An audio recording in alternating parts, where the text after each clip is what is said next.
नमस्कार दोस्तों, मैं देवेंद्र पारिक स्वागत करता हूं आपका जीके बाई डीके चैनल पर। और दोस्तों, आज 22 अप्रैल 2021 और आज है पृथ्वी दिवस। और आज पृथ्वी के ऊपर रहने वाले सभी निवासियों को भगवान से यही प्रार्थना है कि वो सुख शांति से रहें और कोरोना की इस लड़ाई से लड़ सकें। चलते हैं आज के प्रश्न की तरफ। इटली ने हाल ही में भारत के किस राज्य के फणीधर में अपनी पहली मेगा फूड पार्क परियोजना लॉन्च की है? मतलब ऐसा कौन सा राज्य इसने अपनी मेगा फूड पार्क परियोजना लॉन्च की है? ऑप्शन आपके सामने गुजरात, महाराष्ट्र, बिहार या फिर चेन्नई। बताइए इनमें से कौन सा राज्य है जिसने मेगा फूड पार्क परियोजना लॉन्च की है? तो दोस्तों, इसका सही उत्तर जो है वो है गुजरात। गुजरात ने जो है अपनी मेगा फूड परियोजना फणीधर वहाँ पर एक स्थान है और वहाँ पर शुरू की है। राज्य के फणीधर में उन्होंने शुरू की है।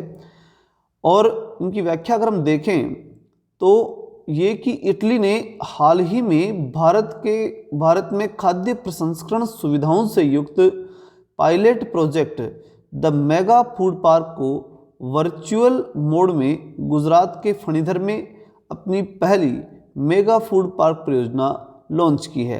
इस परियोजना के लिए गुजरात के आईसीई कार्यालय और फणीधर मेगा फूड पार्क के बीच एक लेटर ऑफ इंस्टेंट पर हस्ताक्षर किए गए हैं। अगला प्रश्न है, निम्न में से किस देश के वैज्ञानिकों ने हाल ही में बेकाल जीवीडी नाम से विश्व का सबसे बड़ा अंडर न्यूट्रिनो टेलीस्कोप लॉन्च किया है? ऑप्शन आपके सामने स्पेन, ऑस्ट्रेलिया, अफ्रीका या फिर रूस। बताइए। तो दोस्तों, इसका सही उत्तर होगा रूस। इसकी व्याख्या देख लेते हैं। व्याख्या है कि रूस के वैज्ञानिकों ने हाल ही में साइबेरिया में स्थित विश्व की सबसे गहरी झील यानी बेकाल झील में बेकाल जीवीडी नाम का विश्व का सबसे बड़ा under water neutrino telescope launch किया है। इस टेलीस्कोप का निर्माण वर्ष 2016 में रहस्यमयी मूलभूत कणों का विस्तार से अध्ययन करने के लिए किया गया था। और आज का जो अपना मेन प्रश्न जो बना था वो यही था कि कौन सा देश रहस्यमयी मूलभूत कणों का विस्तार से अध्ययन कर रहा है? तो कौन कर रहा है? रूस कर रहा है। Under water neutrino telescope launch करके कर रहा है और उस बेकाल जीवीडी नाम का ये टेलीस्कोप है। चलते हैं नेक्स्ट प्रश्न की तरफ। अगला प्रश्न अपना है, निम्न में से किस राज्य सरकार ने हाल ही में आवश्यक सेवा रखरखाव अधिनियम लागू किया है? केरल सरकार, गुजरात सरकार, छत्तीसगढ़ सरकार या फिर पंजाब सरकार? बताइए। आवश्यक सेवा रखरखाव अधिनियम जो लागू किया है वो लागू किया है दोस्तों छत्तीसगढ़ सरकार ने। देखते हैं व्याख्या की तरफ। छत्तीसगढ़ सरकार ने हाल ही में कोरोना के बढ़ते मामलों की वजह से आवश्यक सेवा रखरखाव अधिनियम लागू किया है, जिसके तहत कोई भी व्यक्ति आवश्यक सेवाओं में काम करने से मना नहीं कर सकता। मतलब आवश्यक सेवाओं में आपको काम करना ही पड़ेगा, इसके लिए आप मना नहीं कर सकते अगर गवर्नमेंट कर्मचारी हैं तो। आगे चलते हैं। मार्च तिमाही में ग्लोबल स्मार्टफोन मार्केट शेयर और होलसेल बिक्री के मोर्चे पर कौन सी कंपनी पहले स्थान पर है? तो दो विषय जो बताए गए इसमें, पहली चीज ग्लोबल स्मार्टफोन मार्केट शेयर और दूसरा होलसेल बिक्री के मोर्चे पर। इन दो विषयों के ऊपर, नंबर 1 और नंबर 2, इन दोनों विषयों के ऊपर पहले स्थान पर रहने वाली कंपनी कौन सी है? तो ऑप्शन आपके सामने शाओमी, वन प्लस, एप्पल या सैमसंग। बताइए। तो दोस्तों, इसका सही उत्तर होगा सैमसंग। व्याख्या देखते हैं। स्ट्रेटेजी एनालिटिक्स की हालिया रिपोर्ट के मुताबिक दक्षिणी कोरिया की दिग्गज इलेक्ट्रॉनिक्स सैमसंग मार्च महीने में भी ग्लोबल स्मार्टफोन मार्केट शेयर और होलसेल बिक्री के मोर्चे पर पहले स्थान पर रही है, जबकि अमेरिकी स्मार्टफोन कंपनी एप्पल दूसरे और चीन की शाओमी तीसरे स्थान पर रही है। चलते हैं अगले प्रश्न की ओर। हाल ही में शिव सुब्रमण्यम रमन ने किस बैंक के चेयरमैन और प्रबंध निदेशक का प्रभार संभाला है? नाम है इनका शिव सुब्रमण्यम रमन और इन्होंने हाल ही में किस बैंक के चेयरमैन बने हैं और किसके प्रबंध निदेशक बने हैं, बताइए। Maharashtra bank, bank of India, भारतीय लघु उद्योग विकास बैंक या फिर नाबार्ड। तो दोस्तों उसका सही उत्तर होगा भारतीय लघु उद्योग और विकास बैंक। शिव सुब्रमण्यम रमन ने हाल ही में 3 वर्ष के लिए भारतीय लघु उद्योग विकास बैंक यानी सिडबी के चेयरमैन और प्रबंध निदेशक का पदभार संभाला है।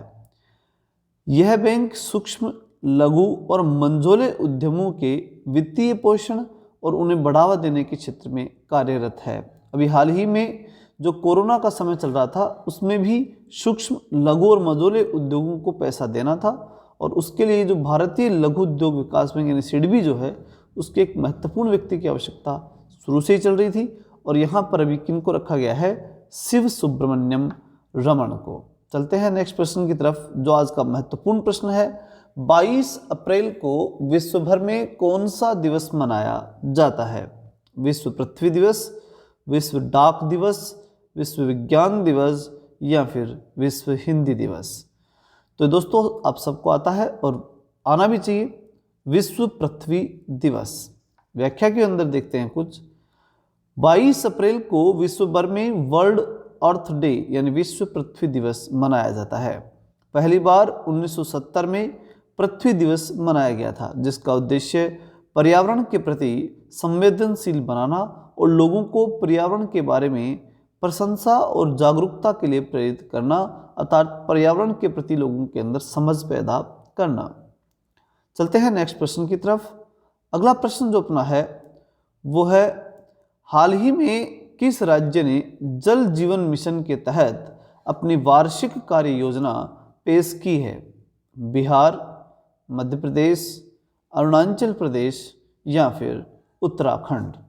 तो किसने जल जीवन मिशन, तो ये प्रश्न वैसे दूसरी बार आ चुका है, जल जीवन मिशन ने अपनी वार्षिक कार्य योजना पेश की है, इसलिए जिन स्टूडेंट्स ने रेगुलर पढ़ा है निश्चित रूप से उसका उत्तर देंगे। बिहार, मध्य प्रदेश, अरुणाचल प्रदेश और उत्तराखंड, बताइए। तो इसका सही उत्तर होगा दोस्तों और वो है अरुणाचल प्रदेश। और उत्तराखंड के बाद हम बात करें सबसे इम्पोर्टेंट इसमें था वो था अरुणाचल प्रदेश। अरुणाचल प्रदेश राज्य ने जल जीवन मिशन के तहत अपनी वार्षिक कार्य योजना पेश की है। अरुणाचल प्रदेश राज्य ने मार्च वर्ष 2022 तक, मतलब 2022 के मार्च तक 65,000 नल कनेक्शन उपलब्ध कराने और 2023 तक राज्य में हर घर जल पहुंचाने की योजना पेश की है। मतलब पहले ही इन्होंने वार्षिक योजना तय कर ली है। अपनी वार्षिक योजना तय करने वाला राज्य कौन सा है? अरुणाचल प्रदेश। अच्छे से याद रखिएगा, वेरी इंपॉर्टेंट क्वेश्चन है। आगे चलते हैं। निम्न में से किस देश की नेशनल असेंबली ने हाल ही में इकोसाइड्स को अपराध बनाने वाले बिल को मंजूरी दे दी है? ऑप्शन है अपने सामने, जापान, अमेरिका, कनाडा या फिर फ्रांस। बताइए दोस्तों। सही उत्तर जो अपना है वो है फ्रांस। व्याख्या देखते हैं। फ्रांस की नेशनल असेंबली ने हाल ही में इकोसाइड को अपराध बनाने वाले बिल को मंजूरी दे दी है, जिसके मुताबिक अपराधियों के लिए 10 वर्ष की जेल और 5 मिलियन यूरो के जुर्माने का प्रावधान है। यह कानून उन लोगों के लिए है जो पर्यावरण को खतरे में डालते हैं या प्रदूषण संबंधी अपराध करते हैं। बहुत ही महत्वपूर्ण प्रश्न है दोस्तों, इकोसाइड्स। ठीक है, इकोसाइड को क्या बना दिया गया है? अपराध। मतलब आप पर्यावरण को नुकसान पहुंचाओगे तो आपको अपराधी माना जाएगा और इसके लिए उन अपराधियों के लिए 10 वर्ष की जेल या 5 मिलियन यूरो जुर्माना जो है वो तय किया गया, बहुत ही महत्वपूर्ण है। और किसके बारे में, ये फ्रांस के बारे में। तो ये था दोस्तों आज का करंट।